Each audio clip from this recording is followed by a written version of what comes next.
I'm doing well. I'm happy to hear that you are still keeping some positive vibes going for those 76ers. That's right, man. Not much has changed in that regard, but hey, congratulations on getting hold of this show here, getting a chance to get the spotlight on PG, the man, the myth, the legend who was behind so much success in 97.3. I'm excited for you. Hey, appreciate that, and congratulations to you, man. This is a big deal now. You're the lead guy here for Bleacher Report. I mean, you are the go-to guy. This is your day. It's been crazy, I was up pretty late last night doing some Q&A stuff, and then I was up this morning on a radio spot in Arkansas, before anyone was even committing, and it's just been a whirlwind, and tomorrow, believe it or not, we're going to get started. I'm going to roll out my top 25 rankings for the 2016 class. So these are players who are currently juniors in high school. So it is an on-ending cycle, and it's certainly something I enjoyed covering in South Jersey, and before that at Rutgers on the other side of the equation. And now it's really exciting to be able to keep my finger on the pulse of the entire country. And we've got the West Coast kids coming up a little bit later here with a lot of commitments. And this morning was the big theme was kind of Florida guys and East Coast guys. So, dude, it's a wild day. And fortunately, my girlfriend, or I should say my fiance now, maybe a nice cup of coffee, and good to go. Going to keep churning it out. Yeah, and I saw someone liken this to really like the mad rush of Christmas, right? Christmas Eve. I mean, yesterday was Christmas Eve. Everybody just like a mad rush. And today is the day, National Signing Day. Why is this day so significant in college football? Because all of the commitments that you hear throughout the course of the cycle, I mean, you could have a freshman or a sophomore in high school commit to a program. Look locally up at Timber Creek High School there. Cam Chambers, who's a junior in high school, he's committed to Michigan State. That literally means nothing. I mean, it's not binding for the university. It's not binding for him. It will be frowned upon, certainly, if the school were to pull a scholarship offer, which you see happen from time to time. And certainly we see kids, though, change their mind a lot. I mean, think back to when you were 16, 17, 18 years old. The indecisiveness you displayed probably on a daily basis. We all did it. This is a big deal. I mean, it's a 3 to 5 year plan for most of these guys. Many of them have NFL aspirations, so they're taking everything into consideration. And when you throw into the equation the coaching changes that go on in late November and into December, you lose the rapport, you lose the relationship that maybe you had intact with some of the other coaching staff. So that's why when you get to today, everything becomes a little more binding. You sign that last letter of intent, you accept the full scholarship, the academics become involved. And so, this is the mad dash because 2 years maybe of work on a kid comes down to which hat he picks up off the table today. And that's why we go crazy about it, because until now it's all kind of a bit pie in the sky, and now we're seeing it actually physically come to fruition for each of these teams, the future foundation of their roster. Yeah, now let's bring it back here locally, specifically Rutgers. A lot of Rutgers fans in the area. Just really an overview of how Rutgers did this offseason, kind of, and today. I know they got a quarterback. Michael Dare is his name, so that's a good pickup for them. How did Rutgers do, in your opinion? Rutgers, they certainly have new ability. They have new reach because of their presence in the Big Ten. They're going to be more exposure in different parts of the country than they necessarily were before. They got a couple big late pickups, both from Florida. I'll start with Marcus Ford, a young man who was committed to Tennessee for the majority of his recruitment process. And he, unfortunately, was one of those players where committed to a class at Tennessee, and they ended up with so many commitments, they had to actually pull back from some kids. He was one of those who was kind of left out in the cold a few weeks before signing day, made a quick impromptu official visit up to Rutgers, spent some time in Piscataway. He pulled the trigger on a commitment. He signed today. And then the other one, he was kind of hanging in the balance with Rutgers, was cornerback Jarius Adams. He's from Palm Beach Gardens. He ends up going to Piscataway after two really hot pursuits from Big Ten rivals. Wisconsin was after him hard. They sent coaches to visit him in person, and he also spent time visiting Jim Harbaugh and the new Wolverines regime up there in Ann Arbor. So Michigan and Wisconsin both after him. Rutgers comes away with his commitment. You mentioned Michael Dare, who is from New Jersey, probably an overlooked prospect. I like him. He's going to need to put on some build, probably about 170 pounds right now, so he's not necessarily a college-ready guy, but maybe a couple of years down the line, he's got a big-time arm. I like how he keeps his eyes down the field. And then someone else from more of a local area out of Glassboro is Ronnie James. His older brother, P.J. James, led the nation in rushing for a little while last year before suffering a knee injury at Rutgers. His brother was a walk-on. He will actually go to Rutgers with a full scholarship. And I think Ronnie James, although he ran for 1,200 yards, 21 touchdowns at Glassboro this past fall, I think he probably ends up in the defensive backfield. I would say either the free safety or strong safety position when all is said and done. So, Rutgers, their class is going to be in the bottom half of the Big Ten, but I think it's a step in the right direction. It shows some reach, and next year is going to be pivotal for them after another year in the Big Ten, some more exposure playing abroad and having some chances to bring some kids in for big games against the likes of Michigan and Penn State and Ohio State. And we'll see how that pays off in the long run for the Scarlet Knights. A good kind of recovery by Rutgers, too, because I know a lot of people a lot of guys decommitted from that school, but a good season in the Big Ten, a good finish for Coach Flood, so that you got some stability there. Over to Penn State. I know the big commit today was Manny Bowen, linebacker from Barnegat. He goes to linebacker U. How did Penn State do today? Because I know James Franklin came in, recruiting, a lot of respect in the recruiting aspect of college football for him. How did PSU do today? Yeah, he carries a lot of clout in college football because of what he was able to do down at Vanderbilt. And Vanderbilt's kind of gone back into the twos a little bit. They're last in the SEC right now in rankings for recruiting, and that shows you the kind of difference he made down there in Tennessee. Here he is at Penn State. Another successful signing day. He finished strong last year. We know a few guys from South Jersey went there last year. Antoine White from Millville, Brandon Bell from Oakcrest, Mike Gesicki from Southern Regional. There's been a lot of South Jersey prospects going up there. Austin Johnson making an impact at defensive tackle out of St. Augustine Prep. They reached down again into South Jersey. I think they've got a top 15 class, and two guys who are part of that. Juwan Johnson out of Glassboro, wide receiver. His older brother, George Johnson, played at Rutgers when I was up there. He now plays for the Detroit Lions.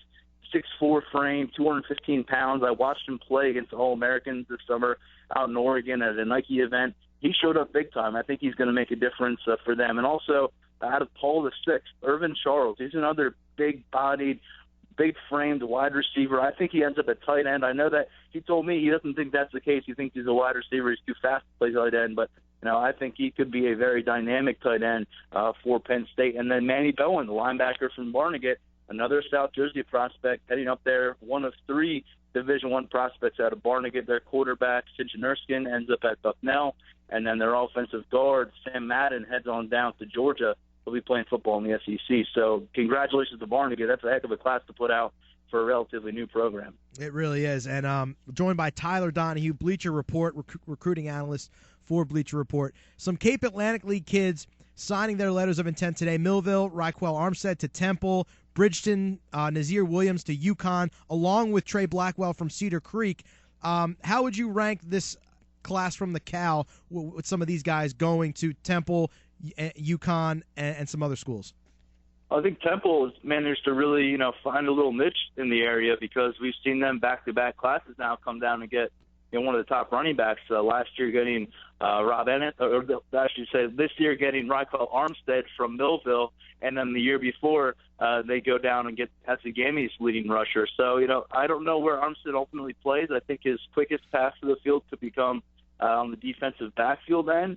We'll see about that. I know that, while we're talking about Millville, I know that Rob Ennis was unable to sign with Purdue due to, stipulated circumstances that I'm sure everyone in the area is aware of. And, I hope for his sake, and I had this conversation with Mike Frankel on Saturday on the South Jersey Sports Report, hope he's able to go a different route, whether that's junior college or if he's able to go through a prep school and maybe have another shot at this thing. Because if he had played his senior year, he really had a shot to shoot up South Jersey rushing rankings. He was a prolific back as a sophomore, banged up a little bit, still put up big numbers as a junior. And based on the conversations I've had with him during my time in 97.3, I think he's a young man who, if he goes through the right way, he deserves that second chance, and you could see him playing college football. I just wanted to mention that as we're talking about some of the top running backs in the area. All right, Tyler Donohue, Bleacher Report, recruiting analyst over there, recapping some signing day stuff.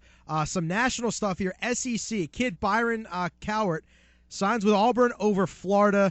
Will Muschamp now with Auburn from Florida. Just on that, in this thing in general here, how much does a coaching change in your mind impact these seniors on signing day? It's massive. I mean, I try to stress to recruits whenever they ask for advice, and that's not all the time, but sometimes we'll be in the middle of a conversation and they'll know my background a little bit. They might pick my brain a little bit, and I'll say commit to the program, commit to the degree, not to the coaching staff, because you never know when an opportunity somewhere else, whether it's the NFL or a more higher-paying job with more prestige could come up. It happens all the time, every year, and you get left behind by that coaching staff, and you got to start anew.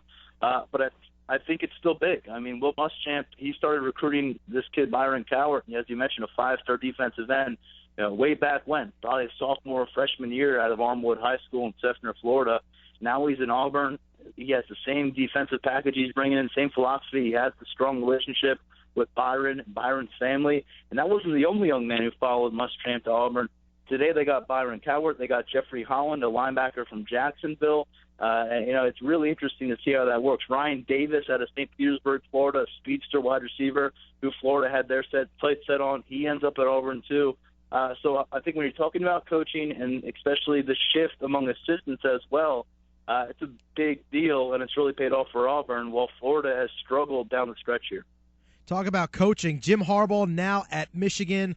A lot of people think that Big Ten is now on the rise with Harbaugh there. Ohio State now national champs. How did the Big Ten do today, and how did Jim Harbaugh do? Really, I mean, I know he's been on the job for, a few months now, but how did Harbaugh do here with Michigan? Yeah, he's been on the job, I mean, not even a few months. He's been on the job for, 6 weeks or so. He was trying to get to the NFL playoffs 2 months ago, and now he's just trying to, put a class together. I mean, this was a class that was decimated during the final stretch of the Brady Hoke era. It was a toxic environment. Anyone who follows college football saw Michigan fading fast during the season with some embarrassing losses and knew the writing was on the wall, and so did recruits. They lost a lot of top prospects. But Harbaugh able to do his best. He actually had his first standoff today, high-profile recruiting showdown with Urban Meyer. It was over a running back from Detroit named Mike Weber. He ended up going to Ohio State. He was committed to Ohio State, but there were rumors Michigan was going to flip him. He stuck with Ohio State. So we'll give round one in recruiting to Urban Meyer. Ohio State, a top 5 class. Michigan, their issue is too little too late, because Harbaugh comes on. He tries to go and get guys from other schools. He was able to do that with a few. He flipped a quarterback named Zach Gentry, a big 6'7" quarterback who was supposed to go to Texas. Instead, he's coming to Michigan. He's able to flip a couple other guys, a wide receiver who was supposed to go to Northwestern. He may have a chance to get Van Jefferson, a wide receiver supposed to go to Ole Miss later today. But the one they're looking at later today as well is going to be Iman Marshall, the top cornerback in the country. He's out of Southern California. Really enjoyed his visit at Michigan. I think he really likes the prospect of potentially teaming up with Jabril Peppers, who was the top defensive player in last year's class out of Paramus, New Jersey. So maybe there's a draw there for Iman Marshall. I think he ends up at USC. But Harbaugh really fought hard. I think what's going to be interesting to watch is his first spring practice session with this roster, what he can do with this group that he currently has, and then we'll see how that impacts the 2016 recruiting class, and I think you'll see Michigan shoot back up those national rankings when it comes to bringing in big-time talent, because these kids have a lot of respect for Jim Harbaugh, because during their 4-year high school tenure, 3 NFC championship games, Super Bowl appearance, that's what they saw from Jim Harbaugh during their high school days. Yeah, it's really going to be awesome to watch Harbaugh and Meyer not only coach against each other on the field, but really recruit against each other off the field, 12 months out of the year. Tyler Donohue, Bleacher Report, recruiting analyst over there. We'll close with this.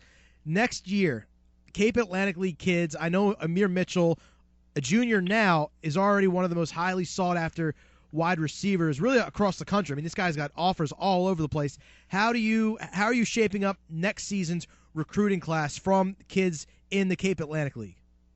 Well, I'll go south. I'll go South Jersey as a whole, if you don't mind, just to expand it, because I think it's going to be the year of the wide receiver in 2016. There, Brad Hawkins out of Camden High School. He has offers from Florida, Ohio State, Michigan. Then you bring it back to Amir Mitchell, a young man who we got to spend a lot of time with his brother Damon during his recruiting process. He's now at Arkansas, and Amir now the next man up. A lot more interest at this point than his brother ever had. He's got Florida State on the table. He's got Michigan as well, Ohio State. He's going to have pretty much every offer you can imagine for a recruit there coming out of Cedar Creek. Could play on either side of the ball. I like him at wide receiver. And then the other one to watch is one I mentioned before, Cam Chambers out of Timber Creek.